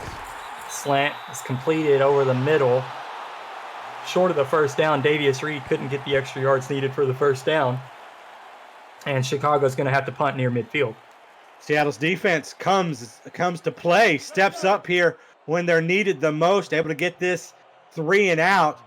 And what looked like was going to be a return by Chicago, a misstep by Davius Reed, turns into a 3 and out, and now an opportunity for Seattle to get more points on the board. The clock is not Seattle's friend right now. They cannot settle for 3 points. They have to score. Chicago's in no hurry to snap the ball, letting the play clock run almost all the way down to 0. Not quite to the sideline, but 4.2-second hang time. Nick Castle fields it and gets brought down at the 21-yard line. So Seattle takes over with 4 minutes and 12 seconds remaining. Down 18 points. They got to score. With some fervor. They need to come out swinging. Probably going to see some no-huddle offense here in this drive. Lewandula in the shotgun. Sandlin to his right. Junior, senior, the third. The lone receiver at the bottom of your screen. Arrow route thrown. Oh, wow. Tipped and knocked down. Almost intercepted by Clint Hendershot. Yeah, Hendershot had a shot at taking that ball away, just perfectly broke on the ball, read the quarterback's eyes, knew exactly where he was going, and did everything but complete the catch. There's likely a reason he's a defender and not a tight end. Those hands.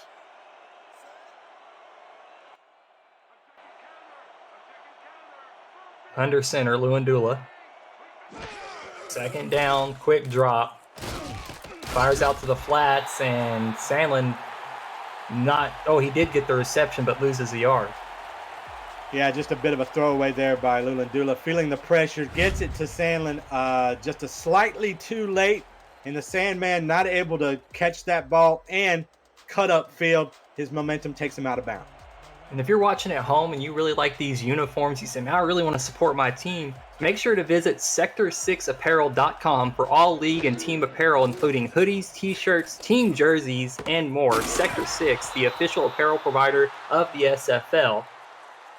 As Mason Kirby's reception gets down to the Seattle 44-yard line, Seattle hurries back up to the line in the shotgun. Luandula under pressure. Judas Sessi is able to pressure Luandula, and it's incomplete. Stops the clock at 3:48.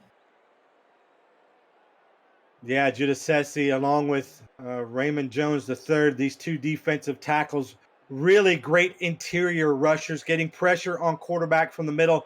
That's the shortest line between the quarterback and that defensive line, or those defensive tackles in the interior, able to bust through the center and guard there and get to the quarterback. Luandula, quick strike over the middle, caught for 9 yards, and they're going to hurry back up. Nick Castle gets the reception. Quick snap, thrown over the middle, same play. Castle with another reception down to the Chicago 41. And I like the design. Lulandula now over the 300-yard passing mark. Another quick throw, bringing pressure is Chicago, and it forces an errant throw, incomplete out to the left side. He was looking for his receiver, but it fell flat.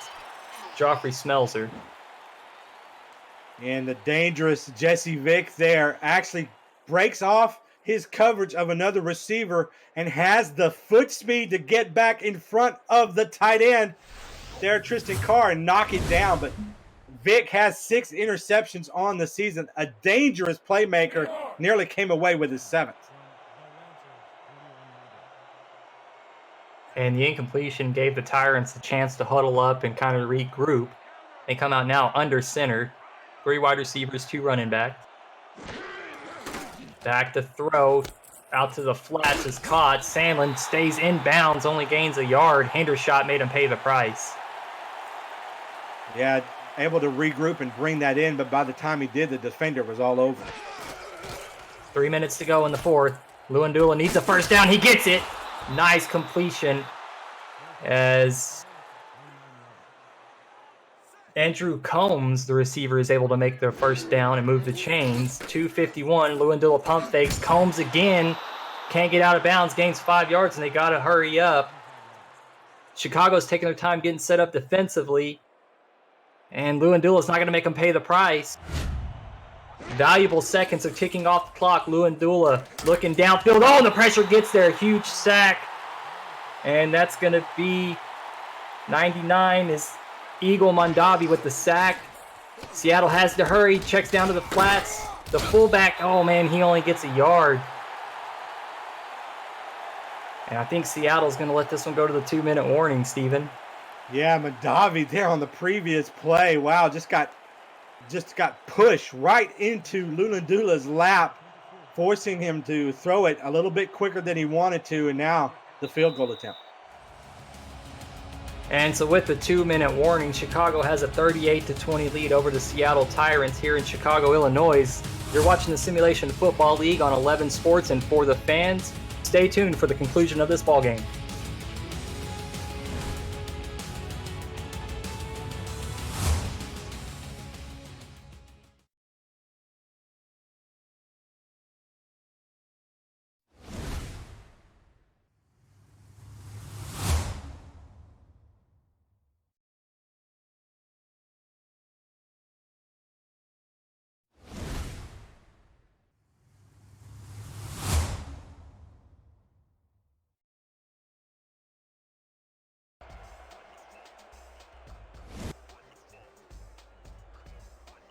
Welcome back. 2 minutes remaining in this ball game. Seattle has a decision to make on 4th and 9. Are they going to kick the field goal? Or they're going to go for it. They send out the offense. Lewandula in the shotgun, 5 wide. And they snap the ball. I love it. 4th and 9. Oh, it's incomplete. Junior Senior the third was the intended target, but he was overthrown, had to stretch out to dive for it, and couldn't reel it in. And it's a turnover on down, Steven. Yeah, and I love the call by Seattle. They had the field goal unit out there before the break, thought better of it during the break. We come back out to that 5 wide formation. They go to their playmaker, their number 1 receiver, Junior Senior the third, and he leaps to try and make that catch but can't bring it in. And that's a play you work on in practice, and it's just, you have a play that you like to draw up in that scenario, and it just didn't work out for you. But the idea was there; it was the right play. You just didn't execute. On 1st and down, Chicago has the ball completed to the right side to Ash Odom, but he's run out of bounds for a 2-yard loss. Ray Zor giving him a little jaw after making the tackle. Well, it was actually Pete Mitchell that was out there. Did a really great job of avoiding the block. The blocker that was there set to block and actually spring Odom, but did a good job to really use the out-of-bounds marker to force Odom to go out of bounds. And as we look at the roster, that's actually the second string quarterback, J.D. Miller, on the field to close out this ball game. So the second string offense for the Wildcats is on the field. The reception was made by halfback Enrico Bovino.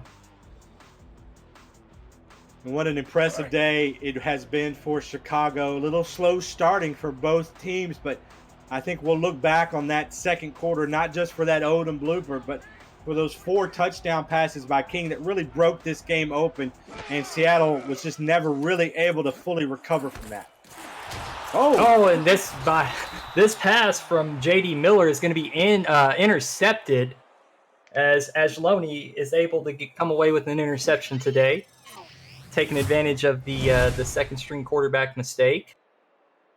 And I don't know if that was the quarterback's mistake. They hit the receiver right in the hands, and that was a bye that wasn't able to reel in the target. Yeah, you're right. That's a tricky proposition. Anytime you're trying to get a second string quarterback who's cold on the bench, taking him off the bench to play, and you put in a pass play for him, you just never quite know what's going to happen. Now, Seattle gets the ball in their territory. In plus territory, Lewandula throws out to the left side, complete to Junior Senior the third for 6 yards, gets down to the Chicago 23-yard line. 1:39 to go in this ball game, down 18, Steven. It's going to be very, very tough for them to make a comeback. Yeah, and that's tough for Seattle. Coming into this game, they were 3-7. Now looks like they're going to drop to 3-8, and likely, we'll find out here at the end of the week if their playoff hopes are extended for another week or not. But certainly doesn't look good. Really needed to come away with this game, but just too much Chicago, especially in that second quarter. Back to throw, Lewandula to Mason Kirby, able to get his toes in bounds, but couldn't pick up the first. Gets to the 20-yard line, pick up the 3 yards. Well, no doubt, four down territory here, just trying to get in the end zone. And I wouldn't be surprised if they call Sandlin's number, who we see on the screen there, as they just need to kind of convert this 3rd and 1. There's no better player to do so than Sandlin. Strong eye formation. 3rd and 1, they don't run the ball with Sandlin. They throw an out route to the right side to Mason Kirby, who picks up the first down, gets out of bounds. Now with 10 catches and 144 yards is Mason Kirby. Well, that was just an excellent play call. They know that they can get Kirby open on the outside, and they can stop the clock. If you run Sandlin down the middle, you're probably going to convert that first down, but the clock's going to continue to run. And you want to try to save those precious timeouts, even though they don't have much of a chance of getting back into this game. Empty backfield shotgun for Jacques Lewandula. Audible in the play. And thrown out again, another out route to the right side. Mason Kirby hauls it in for a 4-yard gain, stops the clock. Well, Chicago's defense is going to give Seattle this all day long. They're just trying to keep them out of the end zone. They really had all of the defenders actually fall back to the end zone just to fill that up, prevent Seattle from getting in there. It's causing this 2nd down and 6. Yeah, taking a bend but don't break approach defensively right here. Still in the empty shotgun, Lewandula throws to the back right corner. Mason Kirby drags his toes. What an amazing touchdown catch for Seattle. Yeah, the GOAT comes away with another big touchdown, his 2nd of this game. And this is shows must have taken some ballerina classes in the offseason, able to get those tiptoes down. It's paying off, big fella. Now I'm picturing Mason Kirby in a tutu. That's in your head, not mine. Well, you put it there. Whistle Jones is going to be on for the extra point. Gotten quite a bit of action here today for the kicker. And this will make it an 11-point ball game. Ooh, awkward snap, but held down and put through by Whistle Jones. 27-38, 1:24 remaining in the ball game. Steven, it's got to be an onside kick here, don't you think? Yeah, absolutely. Got to be. Still have 2 timeouts, though. So an opportunity for the defense to try and get the offense the ball back. But, boy, the time on the clock is going to be critical here. They need to get this conversion. And the onside kick is away. Oh, bobbled, but fielded. Maurice Spurgeon is able to fall on it. So stops the clock and gets possession at the Seattle 41-yard line. Well, why do you put a 9-season veteran out on the field on special teams? That is the reason why. An opportunity there for Seattle to get that ball as it was initially bobbled, but Spurgeon, the veteran safety, able to get and grab it, get on top of it, and really probably seal this victory here for Chicago. King on first down, hands off to Odom and gets 1 yard, and Seattle's going to call their 2nd timeout. Chicago bringing the starters back into the ball game here after their backups threw that interception. So they're just wanting to go ahead and just seal it here and make sure they don't have any more of those kind of mistakes. Yeah, your helmet always has to be ready. You can't go over on the sideline and get comfortable and start celebrating with the crowd. You got to be ready because the coach may call your name. And first string offense back out on the field. Odom should know something about early celebration here in this game for sure. As he stiff arms the defender after a 2-yard reception, runs out of bounds and stops the clock, though. Kind of counter opposite of what you wanted to have happen. Yeah, don't want to stop the clock. It saves a critical timeout now for Seattle. So if they're able to get a stop here, they can call timeout, cause a 4th down, get a punt, give their offense an opportunity to make this one a little bit closer. We'll see. In the shotgun on 3rd and 8, they feel like they have to get the first down. Time to throw for King over the top, and it's caught. Liam Hammer, 4 touchdowns now. A career day, and enjoy it, fella, because they don't come around often, but when they do, it is a celebration. Wow, 4 touchdowns for the Week 8 signing. These rookies have been absolutely sensational in Chicago. I really believe changing the trajectory of this franchise this season. This could be the Cinderella story with players like Liam Hammer, Buddy Blaze, and Ryan Yosef leading the way for Chicago. These unknowns who have come from couch to field. A great representation to anyone out there watching who says, how can I be involved? What kind of impact can I have? You can take a team to the playoffs just by joining this team late in the season. Terrific showing by these 3. And the extra point by Anthony Cece is good, 45-27. And that is one of the great things, isn't it, Steven? It's just, you get to hear your name called on a day like today, and it's just, the implications of making the playoffs, and it just makes you feel so involved and, to be a part of a team. And, I know all of his teammates are in the locker room right now celebrating, telling him congratulations and stuff, but it's such a great opportunity. It's such a great community that we're involved in. Even his teammates, I'm sure, maybe not Seattle, but I'm sure people in the league have already messaged him and just congratulating him on his day, because, it's just, that's the kind of community we have, and it's really fun to be a part of this action. And well said, Stephen. I really enjoyed that. Well, and if you're Chicago, you got to enjoy this. I mean, if you put up 45 points against the team, in Seattle that actually was in the championship game last season. So an impressive performance. 45 points is the most that Chicago has put up so far this season. This is week 11 of a 12-game regular season, and they put up their team high, which just really bodes well for them if they do get into the playoffs. Complete to the left side to Zach Samlin, gets 7 yards, and Seattle's going to hurry back to the line of scrimmage, trying to conserve that last timeout. Lewandula set to throw deep to the right side, caught by Mason Kirby, and dragged down from behind. Almost a spectacular play. Jun Fierro makes the tackle to save the touchdown. Well, we've seen Kirby break for a touchdown on a similar play there. Lewandula just lofting that one up right into Kirby's hand. A perfect pass to his outside shoulder. Defender doesn't have a chance to get his hands on the ball, but does a really good job of bringing Kirby down. That forces Seattle to use their only and their final timeout. So incompletions or running out of bounds is pretty much the only way, or spiking the ball is the only way Seattle's going to be able to stop the clock from this point on. Under center, Lewandula from the Chicago 41-yard line, an out route to the left side, junior, senior, the third. They said he didn't get the foot down, incomplete, 2nd and 10. I don't know if I agree with that. I thought he had that one. Yeah, and a challenge would have to come from the booth here under 2 minutes. Doesn't look like there's going to be one. So 2nd down and 10. Seattle knows what they need to do. They've got to get in the end zone and get an onside kick. But I'm not holding out hope after that late touchdown by Chicago. 2nd and 10 for the Tyrants offense. Jock back to throw, throws to the right side looking for Mason Kirby on that corner route. And this time it's defended well, knocked down. And in the Twitch chat, Steven, I see Seattle is taking offense. They think that I said that they don't have a great locker room. I said maybe that they wouldn't be so thrilled to congratulate Hammer after his great performance this week. I know every team in the SFL has a great locker room, and we're all proud of our teams. That's not what I was implying.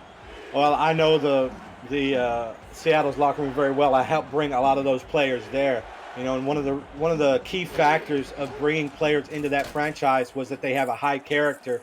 And these guys, after that nice little tip pass that Carr is able to come down with, these guys, win or lose, they are positive. They are terrific. I honestly miss having them in my locker room. Those guys are all A1 quality guys in my eyes. So, yeah, they don't have a locker room problem. Never will with those guys. That's right. Great look inside the locker room from a former Seattle player and coach. So after the incompletion by the Seattle Tyrants, just incomplete, well covered, but I believe that turned the ball over on down. Hello, Bobby Boucher able to get in there. Bobby Boucher Jr. able to get in there and actually just sit down in the zone, and the ball really came to him. He didn't have to move much, and it was just a fact of Lewandula trying again at this point of the game, playing that hero ball, trying to make something happen, and unable to connect with his receiver, and it's 4th down and ball game. Yeah, one kneel down, and that'll wrap up the ball game. Chicago with a commanding 45-27 victory here at home have definitely helped themselves as this playoff picture becomes a little more clear. Wild Sunday going on here today. Again, a lot of action still remaining here on For the Fans and 11 Sports. So, you know, these teams, as the games get played, their future kind of becomes clearer. So Chicago did a great job tonight. Seattle will just kind of have to wait and see how the rest of the games play out to see where they stand.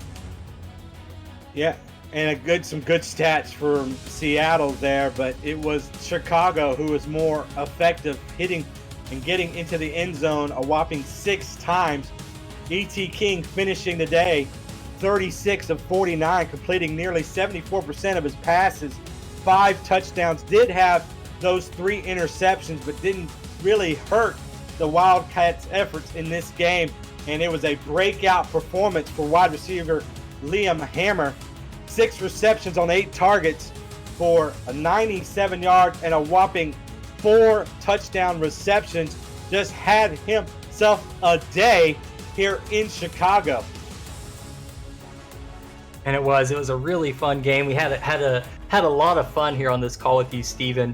The Ash Odom turnaround, early celebration. And in Seattle, I think it was Mason Kirby had a similar play. The stutter step on the kick return that cost Chicago a touchdown, I would say. I mean, it was a really fun, really exciting game. The gap on the scoreboard was pretty wide, but there was plenty of action, plenty of highlights to be had in this one. It was a really fun afternoon of Week 11 action. Let's talk about who you would say your player of the game is. Who would you slate as player of the game?